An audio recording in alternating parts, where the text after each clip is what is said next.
ते ध्यान उभे विटेवरी ते ध्यान उभे विठेवरी कर कटावरी ठेवूनिया कटावरी ठेवूनिया कर कटावरी ठेवूनिया तुळसी हार गळा काश पितांबर तुळसी हार गळा काश पितांबर तुळसी हार गळा काश पितांबर तुळसी हार गळा काश पितांबर आवडे निरंतर हेची ध्यान आवडे निरंतर हेची ध्यान आवडे निरंतर हेची ध्यान मकर कुंडले तळपती श्रवणी मकर कुंडले तळपती श्रवणी मकर कुंडले तळपती श्रवणी मकर कुंडले तळपती श्रवणी कंठी कौसुमनी विराजित कंठी कौस्तुभमणी विराजित कंठी कौस्तुभमणी विराजित तुळसी हार गळा काश पितांबर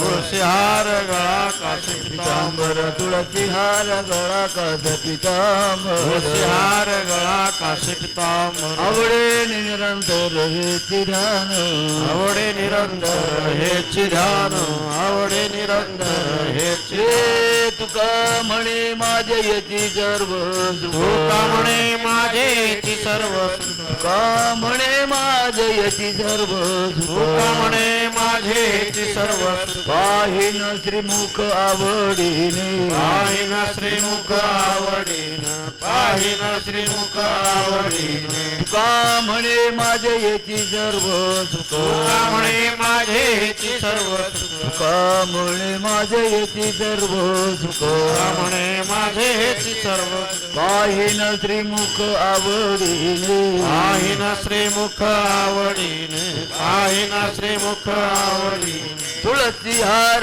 गळा काश पितांबर तुळसी हार गळा काश पितांबर तुळसी हार गळा काश पितांबर तुळसी हार गळा काश पितांबर आवडे निरंतर हेचे ध्यान आवडे निरंतर हेची ध्यान आवडे निरंतर हेची ध्यान थोपार कुमारी बर कुमार जय डोबर कुमारी बर कुमार जय विठोबार कुमारी बर कुमार जय डोबर कुमारी बर कुमार जय विठोबार कुमारी बर कुमार जय विठोबार कुमारी बर कुमार जय डोबर कुमारी बर कुमार जय विठोबार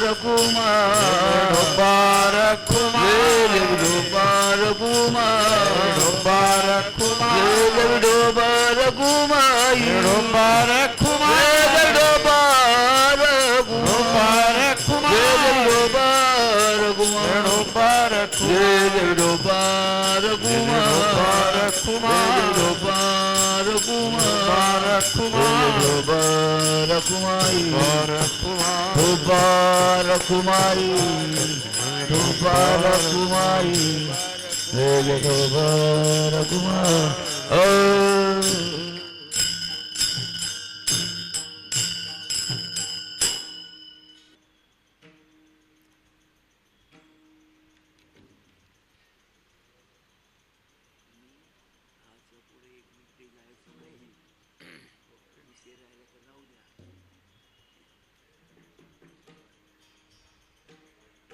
हरी जय जय राम कृष्ण हरी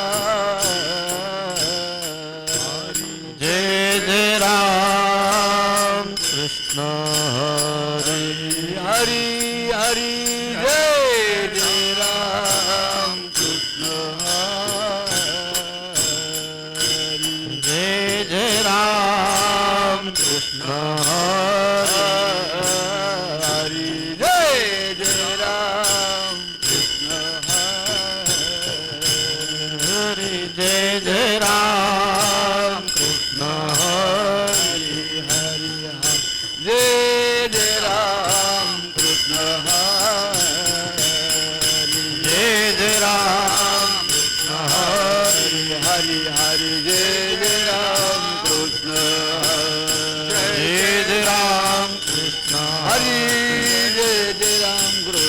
हरी जय जय राम कृष्ण हरी जय राम कृष्ण हरी जय राम कृष्ण हरी जय राम कृष्ण हरी जय राम कृष्ण राम कृष्ण हरी राम कृष्ण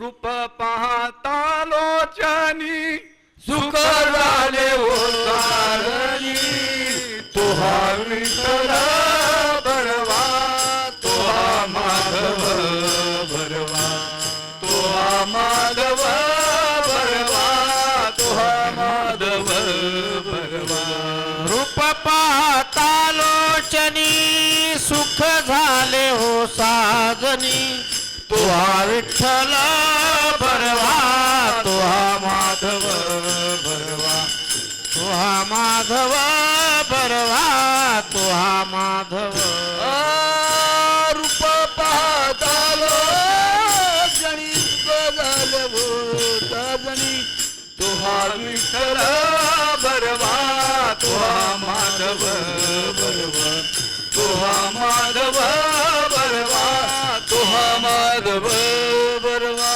रूप पाहता लोचनी सुख झाले हो साजनी तुहा विठ्ठल बरवा तुहा माधव बरवा तुहा माधव बरवा तुहा माधव बहुत सुकृताची जोडी म्हणून विठ्ठल आवडी तुहा विठ्ठल बरवा तुहा माधव बरवा तुहा माधव बरवा तुहा माधव बरवा बहुत सुकृतांची जोडी म्हणून विठ्ठले आवडी तुहा विठ्ठल बरवा तुहा माधव बरवा तुहा माधव बरवा तुहा माधव सर्व सुखाचे आगर बापर कुमदेवर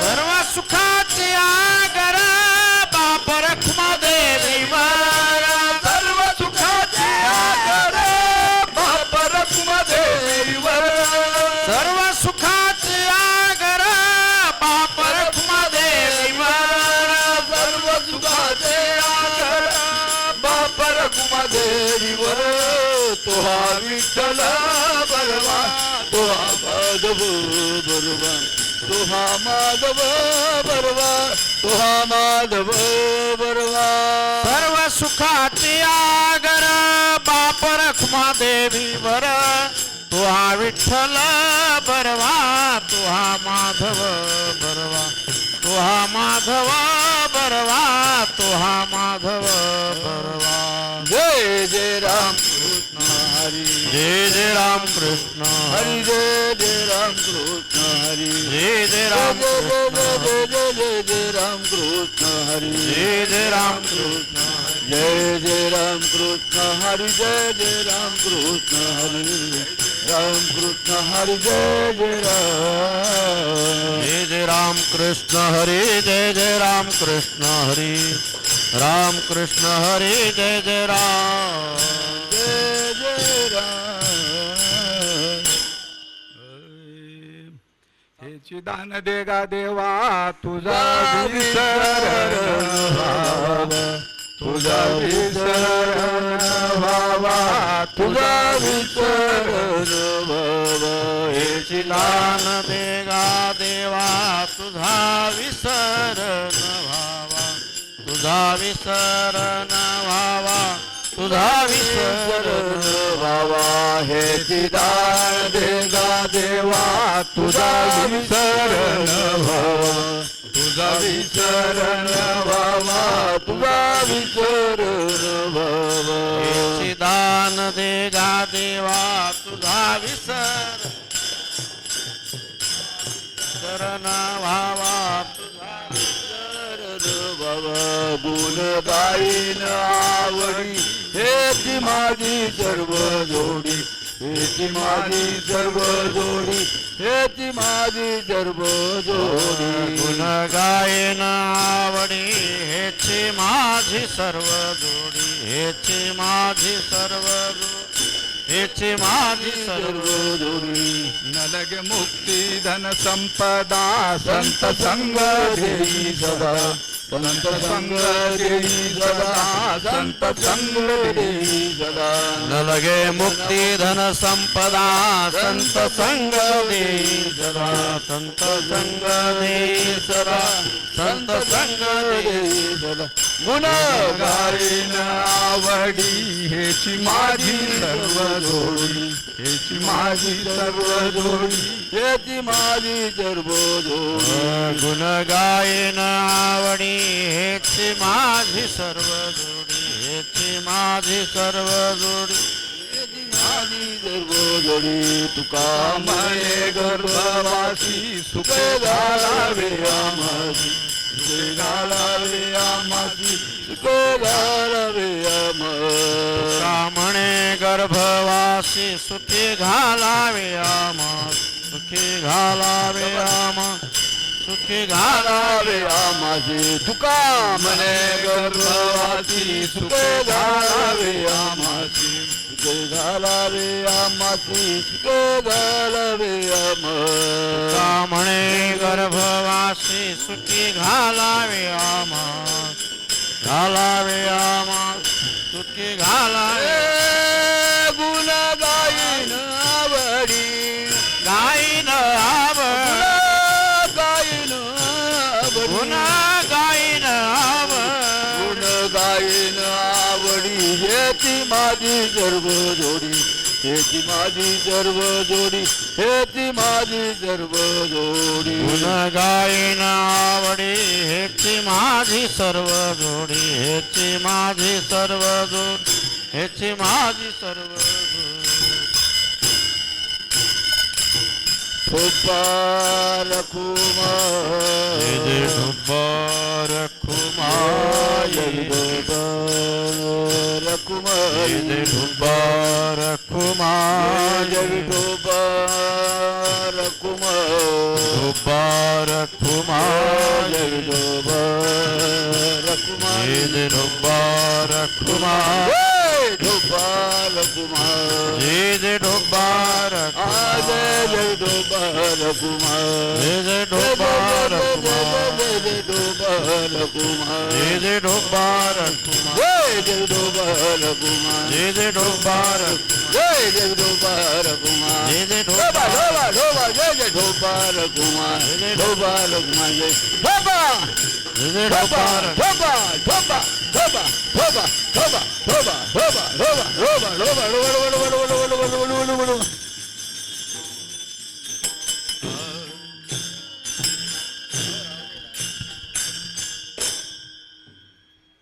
हे चिदान हे चिदान हे चिदान देगा देवा हे चिदान हे चिदान हे चिदान देगा देवा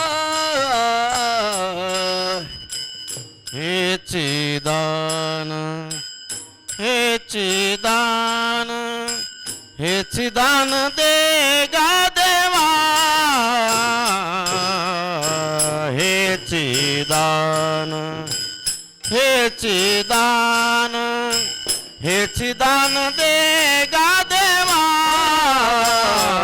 हे चिदान हे चिदान हे चिदान देगा देवा हे चिदान हे चिदान हे चिदान देगा देवा हे चिदान हे चिदान हे चिदान दे गा देवा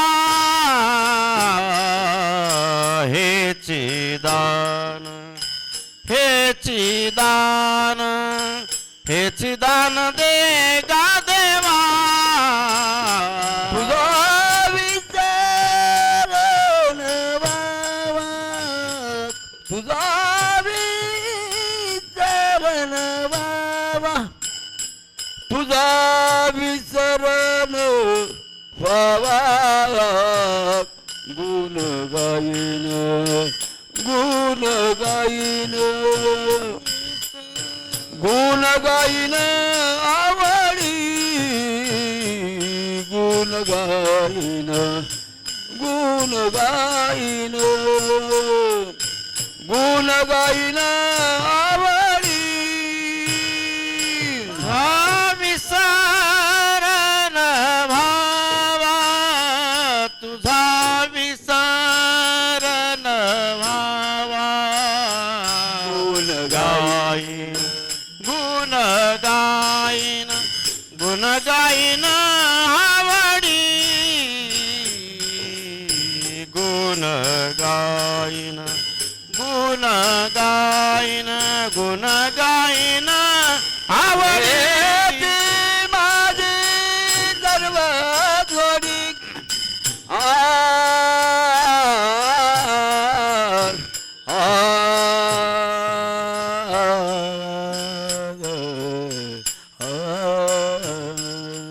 हेची माझी सर्व जोडी हेची माझी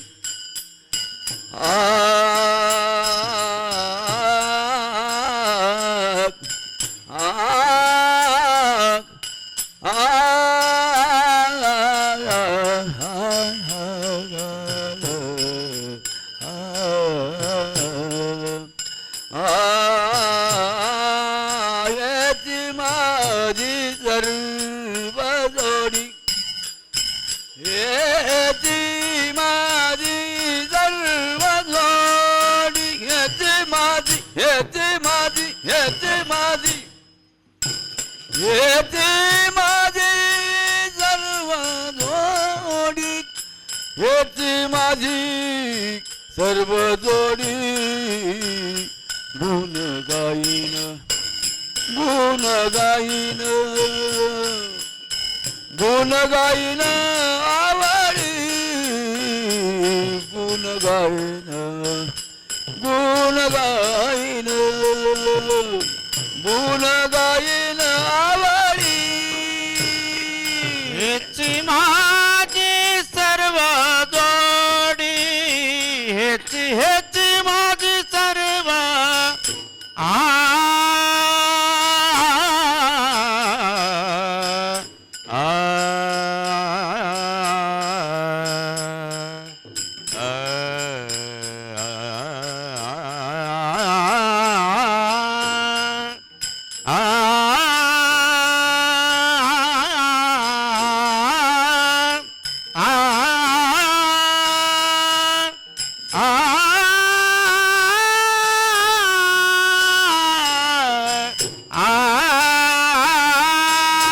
हेची माझी सर्व जोडी हेची माझी सर्व जोडी हेची माझी सर्व जोडी गुण गाईन गुण गाईन गुण गाईन आवडी गुण गाईन गुण गाईन गुण गाईन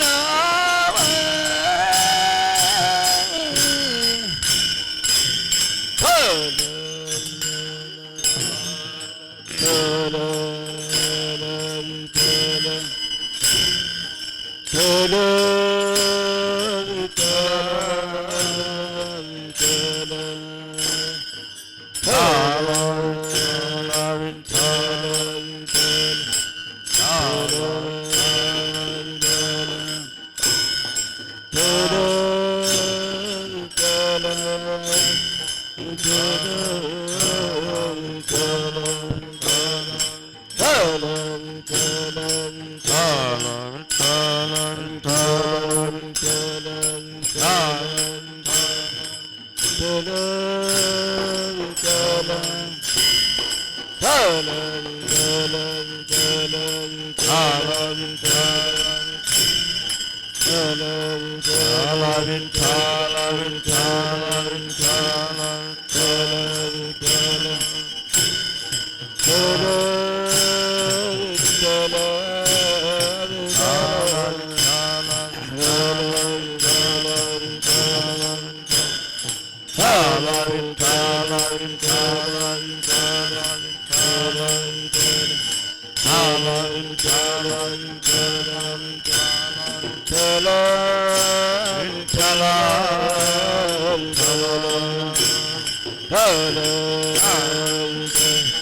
कुंडली गवर्धन श्री जागवे विठ्ठल कुंडली गवर्धन श्री ज्ञानदेव विठ्ठल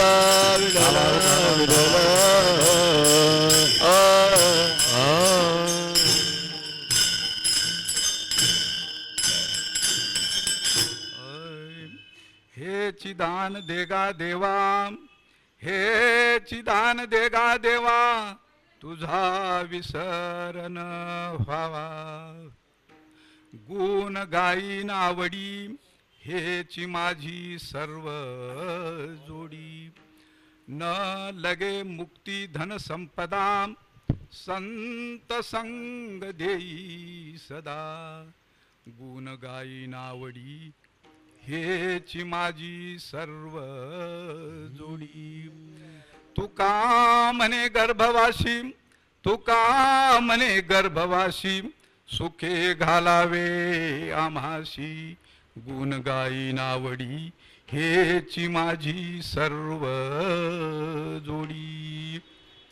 पांडुरंगा करू प्रथम नमन, पांडुरंग करू प्रथम नमन.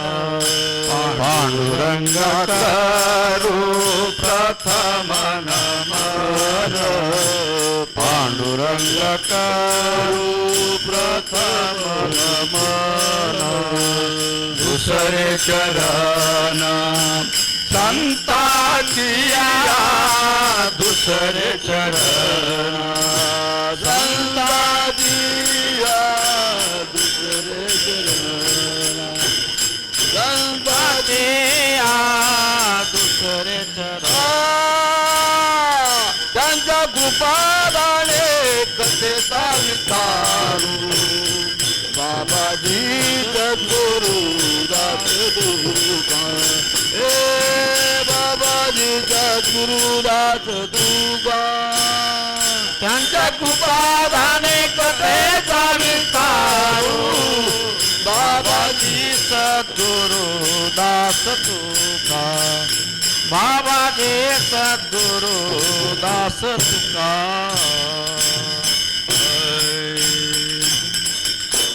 पांडुरंगा करू प्रथम नमन, दुसरे चरण संताचिया. त्याच्या कृपादाने कथेचा विस्तारू. बाबाजी सद्गुरु दास तुका. ओम नमो ज्ञानेश्वरा, करुणा करा दयाळा. तुमचा अनुग्रह लादलो, पावन झालो चराचरी. वचन ऐका कमळापती, माझी रंकाची विनंती.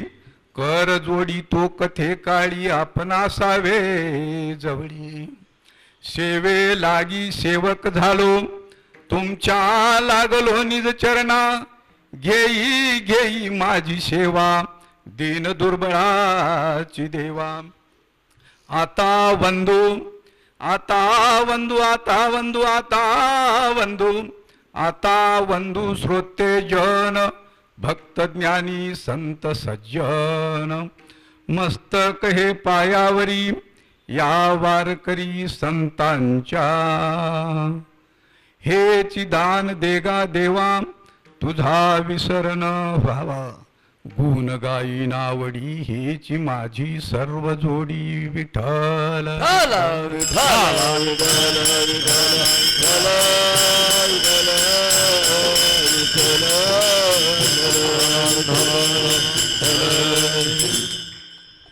प्राप्त प्रसंगी प्रस्तुत सेवेकरिता निवडलेला अभंग जगद्विख्यात जगद्गुरू, देहूगावचे निवासी, वैराग्याचे महामेरू असणारे संत तुकाराम महाराज यांचा अभंग असून अभंग हा 4 चरणाचा अभंग आहे. 4 चरणाच्या अभंगातून महाराजांनी उच्च प्रकारची अशा प्रकारची मागणी केलेली आहे. महाराज या अभंगामध्ये म्हणतात की देवाला मागणं मागतात महाराज, देवा मला तुझ्याकडून काही नको, मला माझ्या संसारासाठी लागणारी एखादी वस्तू सुद्धा नको, किंवा माझ्या संसारासाठी लागणारं कुठलंच साधन मला तुझ्याकडून पाहिजे नाहीये. मला फक्त यथायोग्य अशा प्रकारची तुझी भक्ती करायची आहे आणि तुझी भक्ती करण्यासाठी सदोदित तू माझ्या आठवणीत राहावं, तुझा कधी मला विसर पडू नये, कधीच विसर पडता कामा नये. आणि तुझा विसर न पडल्यामुळे सदोदित मी तुझ्या गुणगान करत राहीन, तुझ्या नामाचा जयघोष करत राहीन, तुझ्या नामाचा मी गजर करत राहीन. मग तुझ्या नावाचा गजर करत असताना मला एवढा आनंद मिळेल की बाकी इथल्या कुठल्या गोष्टीची मला आवश्यकता राहणार नाही. मग मला तुझा मोक्ष नको, तुझी मुक्ती नको, तुझी धन नको, संपदा नको, काही नको. मला तुझं विसर पडू नये, तुझं गुणगान गावं, आणि द्यायचंच असेल तर मला संताची संगत दे. संताची संगत हा मजबूत पाया आहे महाराज आपल्या संप्रदायाचा. संत खाली ती लांब नाहीये. संताची संगत मिळाली की देवाचं गुणगानही घडतं आणि देव विसरत नाही. म्हणून महाराज हे मुद्द्याचं मागतात की मला संताची संगत दे.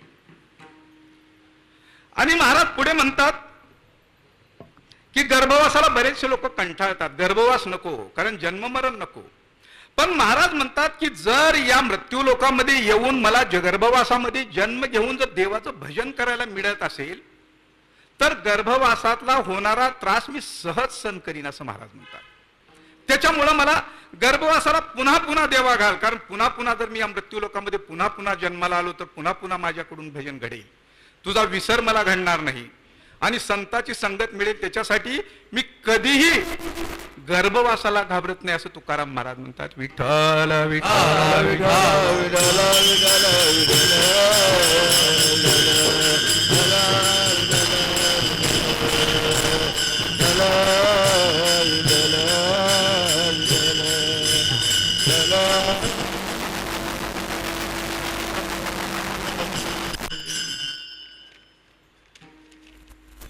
अच्छा प्राप्त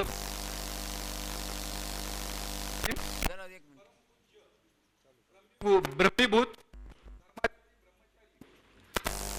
विश्वनाथजी गुरुजी आणि स्वानंद सुख निवासी वैकुंठवासी हरिभक्त परायण गुरुवर्य कोंडाजी बाबा डेरे, वैकुंठवासी खंडोजी महाराज तळेकर, वैकुंठवासी काका जोशी यांच्या प्रेरणेने आणि हरिभक्त परायण रखमाजी बाबा यादव व हरिभक्त परायण अर्जुन महाराज सुंबे आणि डॉक्टर रामकृष्ण दादा पाटील यांच्या मार्गदर्शनाखाली चालत आलेला हा अखंड हरिनाम सप्ताह श्री समर्थ रामदास नवमी निमित्तानं आयोजित करण्याला आलेला हा आजचा सप्ताह. तर आजच्या सप्ताहाच्या निमित्तानं जर सांगायचं असेल तर थोडासा अल्प परिचय देणं गरजेचं आहे.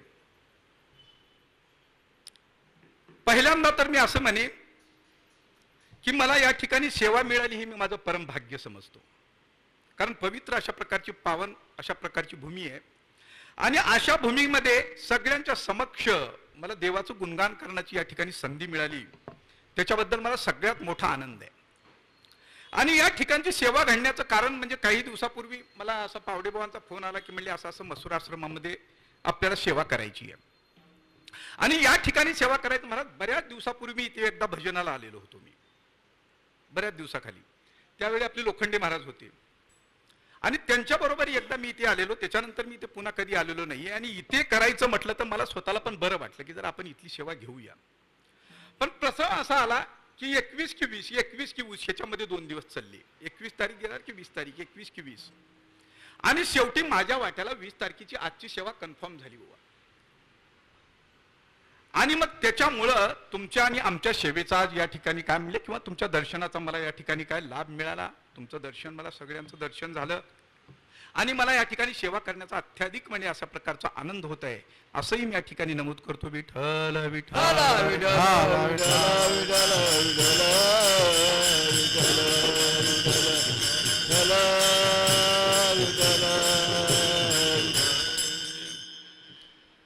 तर उद्या काल्याचा शेवटचा दिवस आणि उद्या काला म्हणजे पहिल्या दिवसाचं कीर्तन हे मागणीपर कीर्तन असावं आपल्या वारकरी संप्रदायाचा नियम आहे. आणि त्या हिशोबानं मला या ठिकाणची सेवा घ्यायची म्हटल्यानंतर मला वाटलं काल्याच्या पहिल्या दिवसाचं कीर्तन म्हणजे मागणीपर अभंग असावा. आपल्या संप्रदायाने जर काही दंड घालून दिलेला नियम घालून दिले त्याप्रमाणे मग अभंग कुठला निवडावा तर दान देवाला जे काही दान मागितलेलं आहे अशा प्रकारचा मागणीपर अभंग निवडावा असं माझ्या मनाची इच्छा झाली आणि मी आजच्या अभंगाची या ठिकाणी योजना केलेली आहे. या अभंगाचं विस्तृत जर वर्णन अशा प्रकारे करायला गेलं तर मागणी मागत असताना मागणीचे असे ढोबळ मानाने दोन प्रकार पडतात महाराज. एक स्वार्थपर केलेली मागणी आणि दुसरी परार्थपर केलेली मागणी. स्वार्थपर केलेली मागणी म्हणजे आपल्या संसारिक लोक करतात. आपल्या स्वार्थासाठी देवाला काहीतरी मागून घेतलात, आपल्या संसारासाठी काहीतरी मागून घेतात, म्हणजे त्या मागणीला एक मर्यादा एक चौकट आहे, आपल्यापुरतं मागून घेतात. अशा मर्यादित आपल्या स्वतःसाठी केलेल्या मागणीला स्वार्थपर मागणी म्हणतात. आणि ज्या मागणीमध्ये आपला स्वतःचा आपल्या कुटुंबाचा कुठल्याही प्रकारचा लवलेश नाही, अमर्याद अशा प्रकारची मागणी असते की ज्या मागणीमध्ये समाजाचं हित असतं, जगाचं कल्याण असतं, अशा प्रकारची मागणी हे फक्त संत करतात महाराज. अशा मागणीचे ढोबळ मानानं दोन प्रकार पडतात. पण तसं जर बघितलं, आपल्या शास्त्राचा अभ्यास केला, पुराणाचा अभ्यास केला, आपल्या संताचं चरित्र बघितलं तर कुठेही असं सांगितलेलं नाही की मागून घ्यावं. कुठल्याही संतांनी देवाला मागून घेतलेलं नाही. काही आपल्या संप्रदायाची अशी रीतच आहे, कुठल्या संताची अशी रीत आहे, कारण मागणारा समाजात मागणारा माणूस हा निकृष्ट दर्जाचा समजतो. सारखं सारखं मागणारा, पुन्हा पुन्हा मागणारा हलका समजला जातो, निकृष्ट दर्जाचा खालच्या पातळीचा समजला जातो. त्याच्यामुळे सारखं सारखं सारखं सारखं मागणं मागत जाऊ नये महाराज. कधी मागणं मागू नये सारखं सारखं. कारण अशा प्रकारचं मागणं काही न मागे कोणाशी तोच आवडे देवाशी. जो काही मागत नाही तोच देवाला आवडतो, बाकी इतर आवडत नाही. म्हणून कुठल्याही संतांनी भिक्षा पात्रावलंबने जळो जिने लाजीरवाने ऐशियाती नारायणी उपेक्षिजे सर्वथा. भिक्षा पात्रावलंबने जळो जिने लाजीरवाणी. महाराज म्हणतात अरे भिक्षा पात्र हातात घेऊन भीक मागणं हे जळो जिने लाजीरवाणी.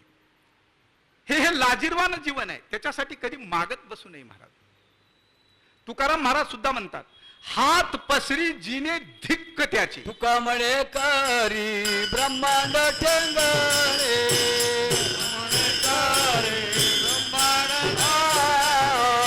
तुका म्हणे करी ब्रह्मांड ठेंगणे, तुका म्हणे करी ब्रह्मांड ठेंगणे. हात पसरी जिने दिगत्याचे दिगत्याचे, हात पसरी जिने दिगत्याचे दिगत्याचे, हात पसरी जिने दिगत्याचे दिगत्याचे, हात पसरी जिने.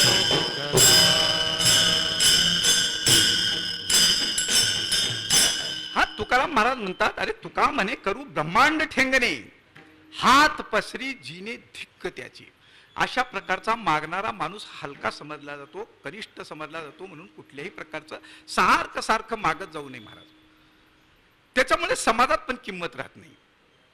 तसं रहिमन महाराज खूप मस्त सांगतात महाराज. रहिमन वो नर मर चुके, रहिमन वो नर मर चुके, जो कहीं मांगने जाए.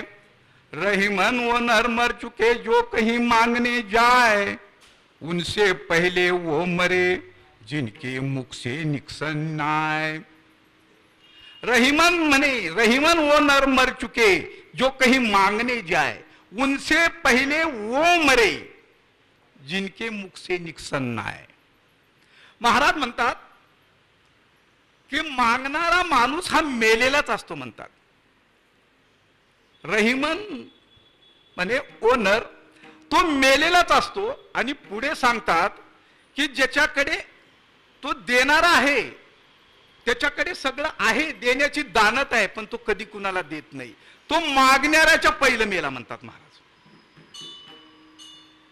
उनसे पहिले वो मरे जिनके मुख से निकसन नाय. जो मागणारा आहे त्याच्या आहे असून देत नाही त्याला महाराज म्हणतात. आहे हो गडगंज संपत्ती आहे, सगळं आहे त्याच्याकडे, पण त्याची द्यायची इच्छा नाही आहे, असे माणसं महाराज म्हणतात हे मागणाऱ्या पक्षा निकृष्ट दर्जाचे. महाराज मोठा असला म्हणून काय झालं, महाराज कुणाची किंमत करत. बडा हुआ तो क्या हुआ जैसा पेड़ खजूर, बड़ा हुआ तो क्या हुआ जैसा पेड़ खजूर, पंछी को छाया नहीं फल लगे अति दूर. मोठा आहे काय झालं असलं तर मोठं असलं म्हणून. एखादं खजुराचं पेड़ असतं महाराज, झाड असतं, खूप उंच झाड असतं, उंच जातं, त्या झाडाची ना कधी पाखराला सावली मिळत नाही. बड़ा हुआ तो क्या हुआ जैसा पेड़ खजूर, पंछी को छाया नहीं फल लगे अति दूर. अरे पशु पक्षाला त्याची सावली मिळत नाही, आणि दुसरी गोष्ट त्याचं फळ लागतं तर फार उंच लागतं, कुणाच्या हाताला येत नाही, कुणाला घेता येत नाही. मग अशा प्रकारचा असून सुद्धा उच्च असणारा माणूस तो म्हणतात महाराज काही देत नाही, तर तो मागणाऱ्याच्या पहिलं मेला म्हणतात. विठ्ठल विठ्ठल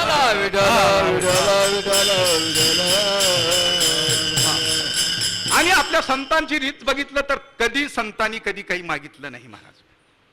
तुकाराम महाराजाचा जर या ठिकाणचा तुकाराम महाराजाचा अभंग आहे, तुकाराम महाराजांचा बघा कधी त्यांची पडून तुकाराम महाराजांचा इतिहास बघितला तर 8 पिढ्यापासूनचा तुकाराम महाराजांचा इतिहास आपल्याला सापडतो. विशंभर बुवापासून तुकाराम महाराजांचा इतिहास आपल्याला सापडतो.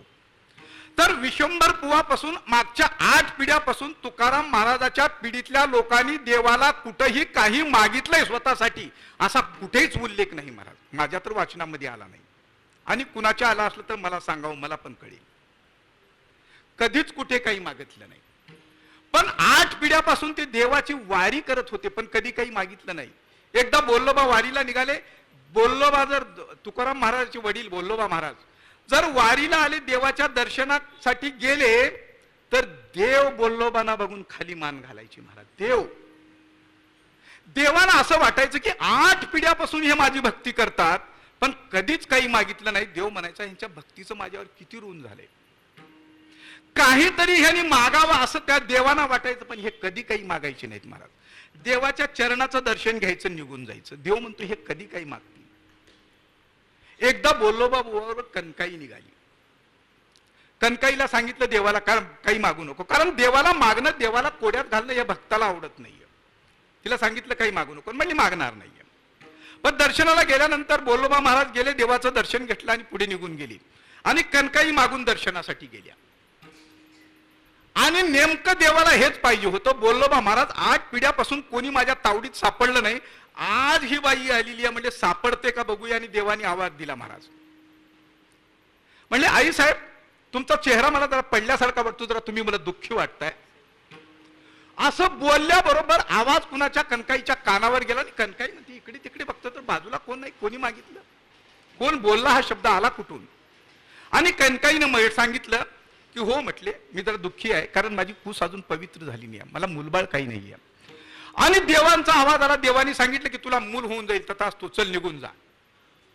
आणि हिला मूल नव्हतं, तेवढं ऐकल्याबरोबर बाहेर पडली महाराज आणि पुढे गेली. तोपर्यंत बोल्लोबा महाराजांचं गरुड खांबांचं वगैरे दर्शन झालं होतं, भेट झालेली होती. आणि कनकाईची वाट बघत थांबलेले होते आता येईल. त्यांना वाटलं बोल्लोबा महाराजांना की ही देवाला काहीतरी मागेल. आणि हे आतमधून येते तर टवटवीत हसतमुख चेहऱ्यानं आतमधून बाहेर आली महाराज. त्यावेळी महाराजांना डाऊट आला की हिने काहीतरी मागितलं. त्यांनी विचारलं रे तू हसतमुख आली, तू काही देवाला मागितलं? हे म्हणले मी कसे देवाला मागणार, तुम्ही मला सांगितलं होतं ना काही मागणूक म्हणून, त्याच्यामुळे मी तुमच्या आज्ञेच्या बाहेर जाणार आहे का? तुम्ही मला सांगितलं होतं मी देवाला काही मागितलं नाही. पण त्यांनी मला विचारलं, मग मी काय मुख्य आहे गप्प बसायला? मी तर मागितलं नाही, पण त्याने मला विचारलं. अरे मग मी बोलते चांगली मुखी आहे का मी गप्प बसायला? मी सांगितलं मला मुलबाळ नाही म्हणून. ते म्हणाले तटास तू. मूलबाळ अरे मग बोललो बा महाराज पडले विचारामध्ये, अरे मूलबाळ होईल, मूलबाळ हे संसारिक माणसासाठी चांगलं आहे. अरे मूलबाळ व्हावं तर महाराज म्हणाले अरे चांगला तर माग देवाला, चांगला तर माग. देवा पुत्र द्यावा ऐसा गुंडा ज्याचा तिन्ही लोकी झेंडा, जा जाऊन माग देवाला. अरे घ्यायचा असेल तर चांगला तर पुत्र दे म्हणा, नाहीतरी अशा अवगुणी 100 जन्माला घालून तर काय उपयोग आहे, एक सुद्धा जगला नाही महाराज. एक दंडा भारावर चिंध्या म्हणतो आपण, हे असे नको आहे. मागायचं असेल तर चांगलं माग, मागितलं तर चांगला दे म्हणावं, एकच दे पण चांगला दे, अशी पिलावळ नको, किड्या मकोड्यासारखी जन्मणार आणि मरणार हे नको. पुन्हा कणकाईने जाईन सांगितलं मागा देवा अरे मूल देतोय म्हणालाच पण चांगला दे, तथाच तू म्हणाली. आणि मग महाराज बोललो बा महाराज आणि कणकाई यांच्या पोटी अशा प्रकारची देवाच्या आशीर्वादाने एक महान विभूती जन्माला घातली, त्याचं नाव आहे तुकाराम महाराज. विठ्ठल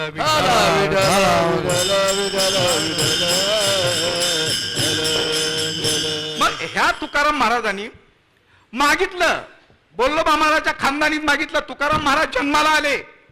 तुकाराम महाराजांनी काय केलं, तिन्ही लोकांची कितीतरी लोक भक्ती मार्गाला लावली महाराज. संसाराचं काय सोडून द्या, जगाला उपदेश करण्यासाठी जन्माला आले, तिन्ही लोकांमध्ये नाव कमवलं महाराज. अजून सुद्धा किती लोकांनी त्याचं नाव घेऊन उद्धार होतो. अशा प्रकारची महान विभूती जन्माला आली. त्यांनी स्वतःच्या संसारासाठी काही मागितलं, संताची परंपरा नाहीये मागण्याची, मागचं कुठपर्यंत जावा. एकदा देव ह्याला प्रल्हादाला देव भेटले आणि प्रल्हादाची भाव आणि भक्ती बघून देव प्रल्हादाकडे वळले. प्रल्हादाला देव म्हणायला लागले, प्रल्हादा अरे तुझी भक्ती खूप झालेली आहे, माझ्यावर खूप ऋण झाले तुझ्या भक्तीचं, आता एक काम कर काहीतरी माग ना. प्रल्हाद म्हणाले देवा अरे माग म्हणजे काय, हा माग ह्या शब्दातला म आणि ग सुद्धा मला कळत नाही. माग ह्या शब्दातला म सुद्धा मला कळत नाही. हे मागायचं तर पुढेच राहिलं, मला काहीच नको आहे. काय पाहिजे, भक्ती मिळाली, भक्तीमध्ये मी रंगून जातो, तुझं नाव घेतो, ह्याच्यापेक्षा मला काय पाहिजे, मला यथा योग्य आनंद मिळतो, ह्याच्या पलीकडे आनंदाच्या पलीकडे मला काय पाहिजे. तरी देव म्हणाले माग ना, काहीतरी माग. ह्या अजिबात मागणार नाही. देव अजून आग्रह करतात काहीतरी माग. देवा लईच आग्रह करतो तर असं कर, माझी कामनाच नष्ट करणार. कामना म्हणजे इच्छा, माझी कामना घालव म्हणाले, म्हणजे मला ज्या काही गोष्टी मागावा अशी जी इच्छा होते ती माझी कामनाच नष्ट कर, म्हणजे मी काही मागावा असं मला वाटूच नाही. काय देवाला मागितलं महाराज, माझी मागण्याची इच्छा ही कामनाच नष्ट करून टाक. अशी संतांची परंपरा आहे महाराज.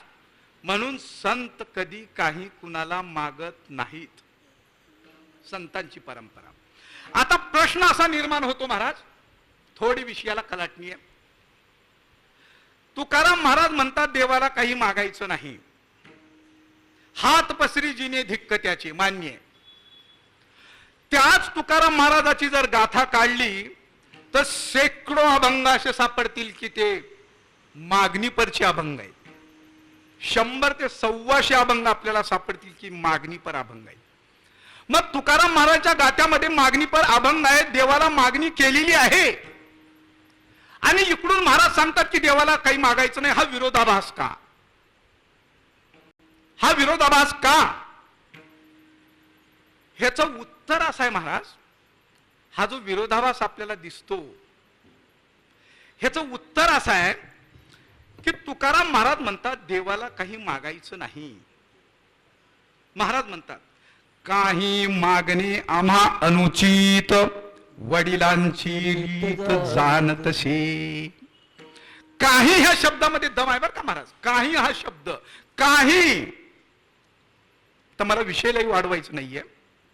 काही व्याकरण असं एवढं अवघड आहे महाराज की एका ट्रकमध्ये एक वराड भरून आलेलं गावावरून आणि इथे त्यांची व्याही राहायचे. त्यांनी व्याही आपल्या आलेली आहेत म्हणून त्यांनी व्याह्यांना फोन केला आणि सांगितलं की तुम्ही आलेले आहे तर आमच्याकडे या. ठीक आहे ते म्हणाले आम्ही कार्यक्रमात आलोय, लग्नासाठी आलोय, लग्न झाले की तुमच्याकडे येतो.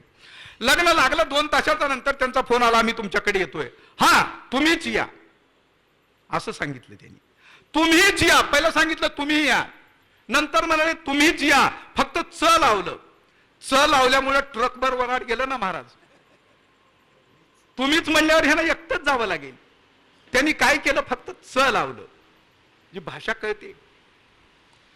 म्हणून असा थोडा फरक झाला की अर्थ बदलतो महाराज. आणि काही मागणे आम्हा अनुचित. वडिलांची रीत, आमच्या वडिलांपासून जर काही अभ्यास केला, जर बघितलं, अवलोकन केलं, तर काही मागणं आम्हाला उचित आहे, काही मागणे अनुचित. अनुचित म्हणजे अयोग्य आणि उचित म्हणजे योग्य. काही मागणं आम्हाला अनुचित आहे म्हणजे योग्य नाही आहे महाराज म्हणतात. काही मागणं आम्हा अनुचित आहे, योग्य नाही आहे, ह्याचा अर्थ असा आहे की काही मागणं योग्य आहे, असाच अर्थ होतो ना. एक घरातून एक नवीन खुर्ची घेऊन ये रे, असं जर सांगितलं तर आपल्याला कळतं की ह्याच्या घरात एक जुनी खुर्ची आहे. वेगळं सांगायची गरज नाही आहे ना बुवा. त्यांनी जर असं बोललं की आपल्या घरातून एक नवीन खुर्ची घेऊन ये, नवीन खुर्ची घेऊन ये, याचा अर्थ असा आहे की ह्याच्या घरात जुनी खुर्ची आहे. तसं काही मागणे अनुचित म्हणजे काही मागणं उचित आहे. विठ्ठल विठ्ठल विठ्ठल विठ्ठल विठ्ठल. आता प्रश्न असा, उचित काय आणि अनुचित काय, योग्य काय आणि अयोग्य काय. आता योग्य महाराज, एखाद्या पत्नीनं आपल्या नवऱ्याकडे, पतीकडे एखादी साडी घ्या म्हणून मागणी करणं उचित आहे, मान्य आहे ना. पत्नी आहे, तिची संपूर्ण जबाबदारी तिच्या पतीची आहे. मग तिला हाय काय आहे काय नाही हे पुरवणं ही तिच्या पतीची एक जबाबदारी आहे. मग पत्नीने साडी मागितलं तर तिला देणं, किंवा पत्नीनं आपल्या पतीकडे साडी मागणं ही उचित मागणी आहे, योग्य मागणी आहे. पण साडी धुवून दे म्हणणं कशी आहे. साडी द्या म्हणणं ठीक आहे, पण साडी धुवून दे म्हटलं तर ही मागणी अनुचित आहे महाराज. नवऱ्याला साडी धुवून दे म्हणून कुठल्याही बाईनं महाराज, महिला वर्ग. साडी मागणं ठीक आहे, त्यानं त्याचं कर्तव्य आहे, पण साडी धुवून दे हा शब्द वापरणं ही मागणी अनुचित आहे महाराज. म्हणजे अशा प्रकारचं मागू नये. मग अशा मागणीचा जर विचार केला तर मागत असताना महाराज, मागण्याचे असे किती प्रकार पडतात आपल्याकडे. मग मागत असताना असे प्रकार पडतात महाराज, मागणं किती. मग मागावं कुणाला, म्हणजे देवाकडे मागावं हे योग्य आहे, म्हणजे उचित मागणी करणं योग्य आहे, अनुचित मागणी करणं योग्य नाहीये. म्हणजे योग्य गोष्टीची मागणी देवाकडे करावी. इथपर्यंत क्लिअर झालं आपलं, मागणी करावी. बर, आता मागणी करत असताना अशी हे येते आपल्या मनात, अशी शंका येते, मागणी करत असताना मागणी उचित करावं हेही ठीक आहे, बरोबर. मग मागणी कोणी करावी, मागणी कुणाकडे करावी आणि मागणी कोणती करावी. संपलं कीर्तन, संपलं कीर्तन. 3 मुद्दे मला सोडवायचे. मागणी कोणी करावी, मागणी कुणाकडे करावी आणि मागणी कशी करावी. संपलं कीर्तन. मागणी कोणी करावी ह्याचा जर एक ढोबळ मानानं जर आपण विचार केला महाराज, तर मागणी ज्यांनी सेवा केली आहे त्यांनी मागणी करावी. ज्या मालकाकडे काम केलंय त्याचीच मागणी करायची ना. आणि मागावं कुणाला, ज्याची सेवा केली आहे त्याला. नाहीतर या शेठकडे कामाला आहे, या दुकानाकडे पैसे मागायला गेला देईल तो, देणार नाही. ज्याने मागणी केली आहे, ज्याच्याकडे सेवा आपण केली आहे त्याची मागणी करावं, त्याच्याकडे मागणी करावं. आणि मागणी करत असताना मागणी हे उचितच पाहिजे, योग्यच पाहिजे. मी सांगून गेलोय, आता पुन्हा पुन्हा सांगणार नाही. मागणी योग्य असायला पाहिजे, मागणी मागणाऱ्याची सेवा पाहिजे, आणि आपण कुणाला मागतो त्याला सेवा दिली पाहिजे, त्याच्याकडे काहीतरी ऋण पाहिजे. ह्या 3 गोष्टी आपल्याला सोडवायची. मग ढोबळ मानानं जर असा आपण विचार केला तर मागणी कोणी करायची, सेवा करणाऱ्यांनी मागणी करायची, मान्य. मग सेवा करणाऱ्याचा जर विचार केला तर असे ढोबळ मानाने 2-4 गट त्याच्यामध्ये निर्माण होतात. एक, सेवा करतही नाहीत, काही मागणी मागतही नाहीत. नंबर 1, काही लोक जेवढी सेवा करतात तेवढीच मागणी मागतात. नंबर 2 चा गट आहे हा. नंबर 3रा गट असा आहे की मागणी थोडी करतात, ही काय सेवा थोडी करतात, पण मागणी लई आवाढव्य हो. सेवा थोडी करणार पण मागणी लई. काही लोक असे आहेत सेवा खूप करतात पण मागत काहीच नाहीये. असे ढोबळ माने 4 गट आपल्याला समाजात दिसतात महाराज. काही मागणीही करत नाहीये, हे कधी ह्या सप्त्यात बी येत नाहीये, कधी सप्त्याला पट्टी बी देत नाहीये, आणि सप्त्याचं जेवायलाही येत नाही, सप्त्याचा प्रसाद बी घेत नाहीये. त्याचं काही घेणं ना देणं, ना सेवा, ना कुणाला लाथी मारायची नाही, कुणाला शाबासकी द्यायची नाही, ना कटा ना कट गया, काहीच नाही. त्याचं काही घेणं ना घेणं. हा नंबर 1 चा वर्ग आहे. हा सेवा करायची नाही, काही मागायची नाही. नंबर 2 चा वर्ग महाराज, जेवढी सेवा केली तेवढंच मागणार. 11 रुपये पट्टी दिली आहे तर शेवटाला ह्यालाच येणार, प्रसादाला येणार, आधी मध्ये येत नाही. कशाला? जाऊ दे, आपण काही दिलंच नाही ना, कशाला म्हणतो ना, अरे हो मी तिथे काही दिलं नाही, नको नको, मी नको तिथे. एखाद्या शेतकरी कामाला गेला, महिनाभर काम केला, 2 महिन्याची पगार मागतो नाही. जेवढी सेवा केली तेवढीच मागतो ना पगार. म्हणजे हा दुसरा वर्ग. आणि तिसरा नंबरचा वर्ग आहे की सेवा थोडी पण मागणं लई. 2 रुपयाची अगरबत्ती लावला की 2 कोटीची मागणी मागतो. काय बापानी ठेवली आहे अगरबत्ती? 2 रुपयाची लावणार, मला शेत दे, घर दे, बंगला दे, गाडी दे, बायको दे, मुलं दे, यादी काढली तर एवढी लांब फर्दी. आणि काय दिलं देवाला म्हणते, एक अगरबत्ती लावला, देव काय वेडा आहे? हा 3ऱ्या नंबरचा वर्ग आहे. आणि 4थ्या नंबरचा वर्ग असा आहे महाराज की हा सेवा खूप करतो पण मागत काहीच नाहीये देवाकडे. हा 4थ्या नंबरचा वर्ग म्हणजे संतांचा वर्ग आहे महाराज. आणि बाकीचे जे आहेत हे सगळे संसारिक, आपल्यासारखे. सेवाही करायची नाही, थोडी करायची, जास्ती मागायची, किंवा जेवढं केलं तेवढंच दे, मला काही घेणं देणं नाहीये, हे आपल्यासारखे संसारी. पण संत असे आहेत महाराज, एवढी आतोनात देवाची सेवा करतात. संत हे देवाची सेवा करतात, इतर संसारातली नाही महाराज. संसारातली सेवा करत नाहीत महाराज.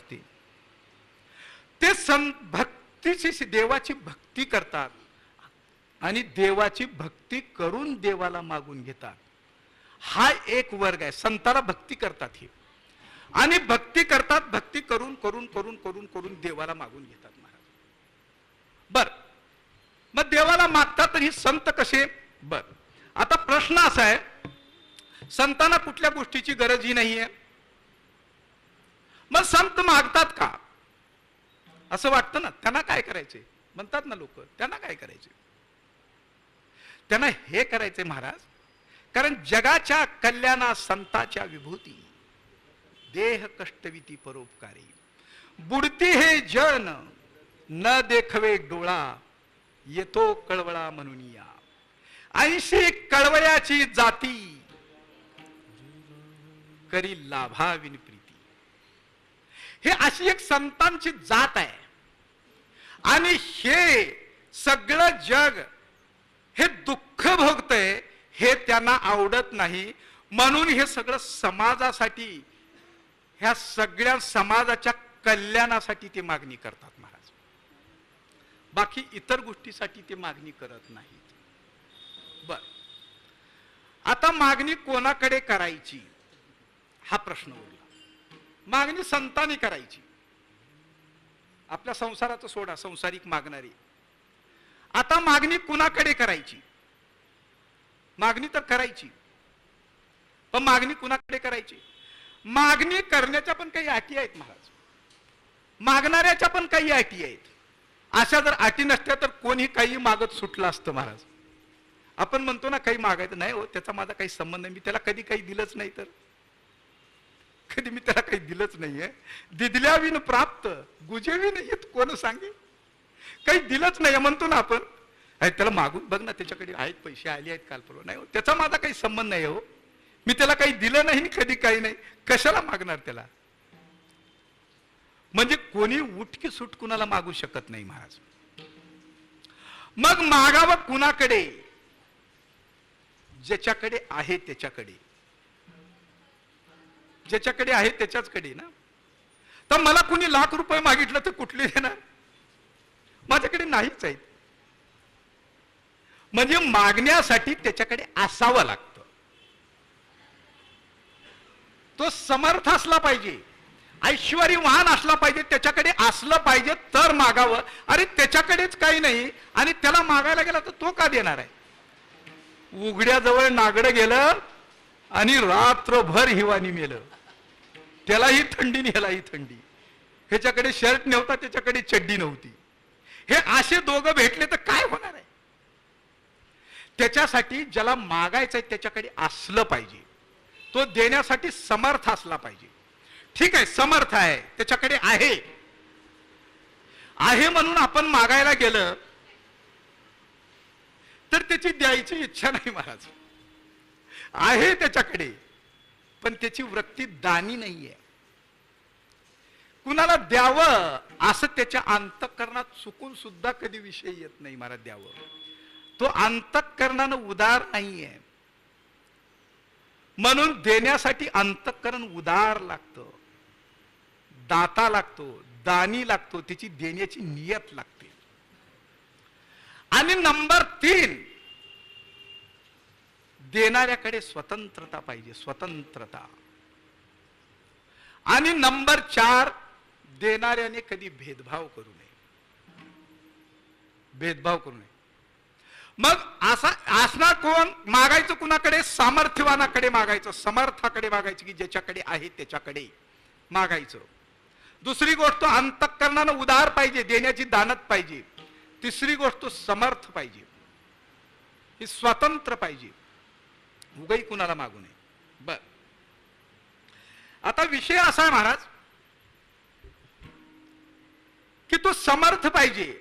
मग असा समर्थ कोण आहे की ज्याच्याकडे सर्व आहे? कोण आहे असा समर्थ? विटेवरी ज्याची पाऊल समान, विटेवरी ज्याची पाऊले समान, विटेवरी ज्याची पाऊल समान, विटेवरी ज्याचे पाऊले समान, तोची एक दान सुरदाता, तोची एक दान सुरदाता, तोची एक दान सुरदाता, तुझे विटेवरी जाती पाऊल समान, तोची एक दान सुरदाता, तोची एक दान सुरदाता, विटेवरी जाती पाऊल समान, तोची एक दान सुरदाता, तोची एक दान सुरदाता. विटेवरी ज्याची पाऊले समान, तोची एक दानशूर दाता. तोच फक्त एक दानशूर दाता आहे, बाकी कोणी नाही महाराज. कोणी देणारा तसा ऐश्वर्य संपन्न नाही. ऐश्वर्य संपन्न, ऐका, यश, श्री, औंदार्य कुणाकडे आहे महाराज? ज्ञान, वैराग्य, ऐश्वर्य हे 6 गुणवर्य असते जेथं. सगळं काय पाहिजे? यश पाहिजे, श्री पाहिजे, औंदार्य पाहिजे, वैराग्य पाहिजे, ज्ञान पाहिजे आणि ऐश्वर्य पाहिजे.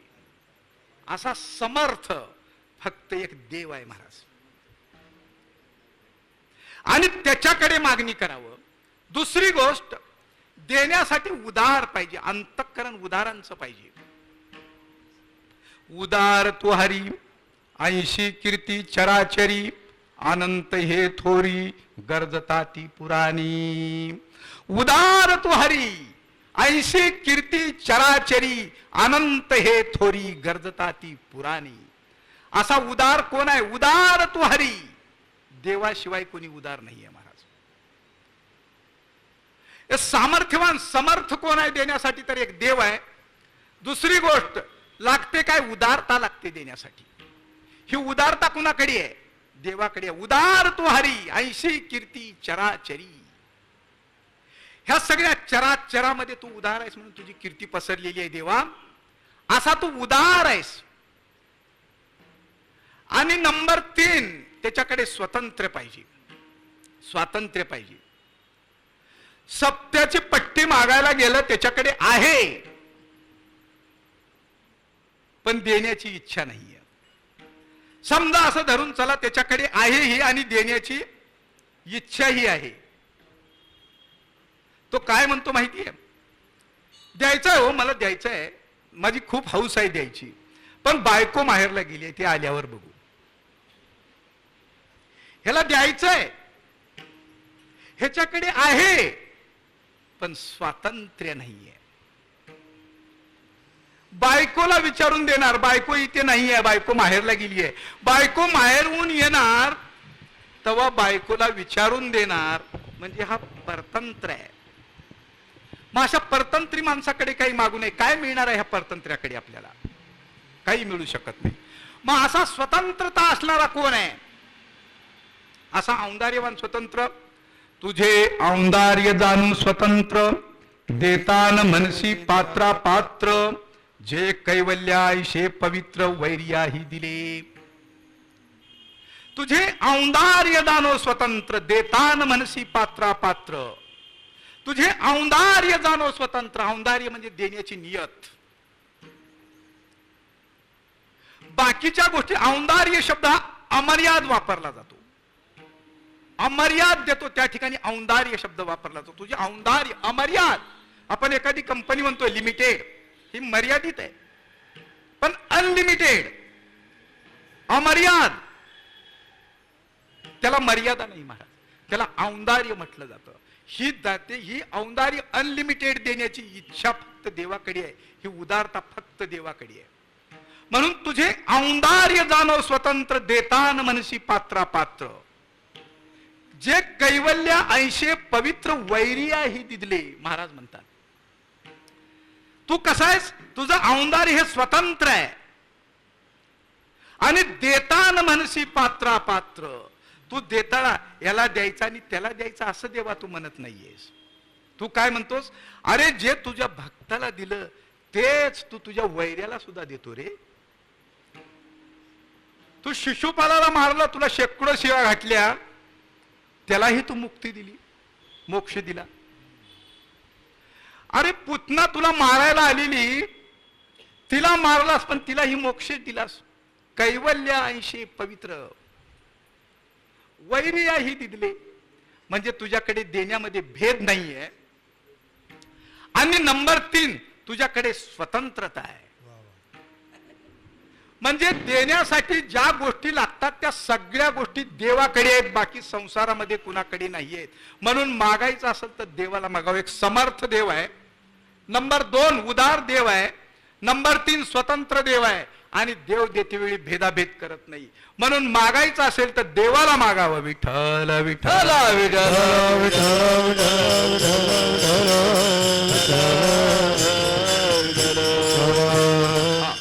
आता देवाला मागावं, देवाला मागावं, देवाला मागावं मान्य आहे. देवाविन काही आता मागण्याची नाही. हा, आता काही मागायचंच नाही. देवाशिवाय आता काही मागायचं तर देवाला मागायची, तर काय मागायचं नाही. महाराज मागणे तरी मागू देवा, करू भक्ती त्याची सेवा, काय उनी तयापाशी रिद्धी सिद्धी ज्याच्या दासी.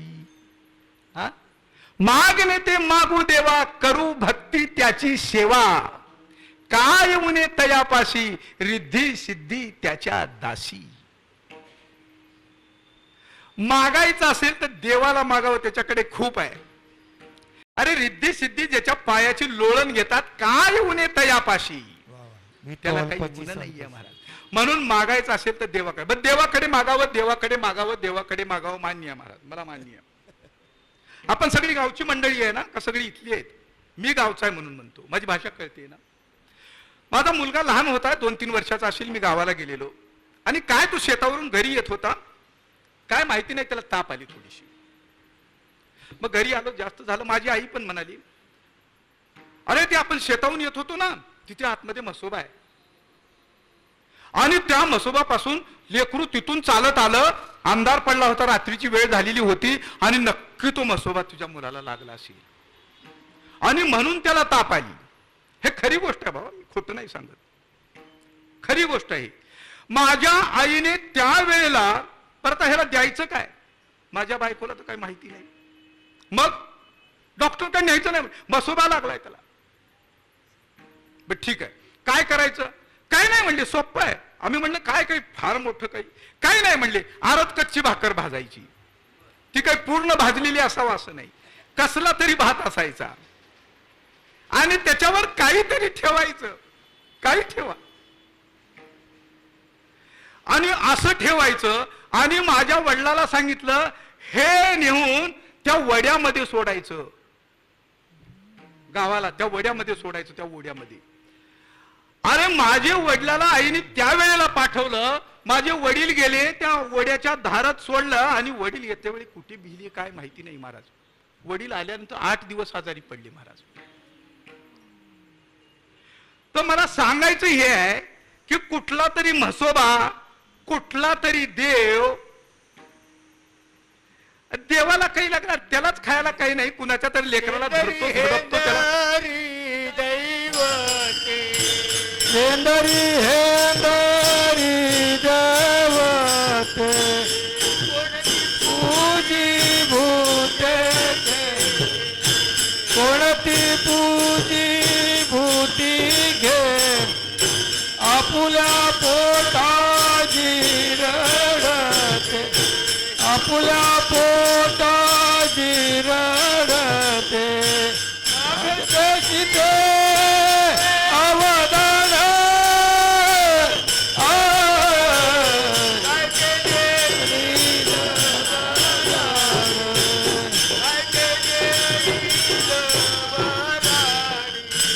मगते शिते अवदान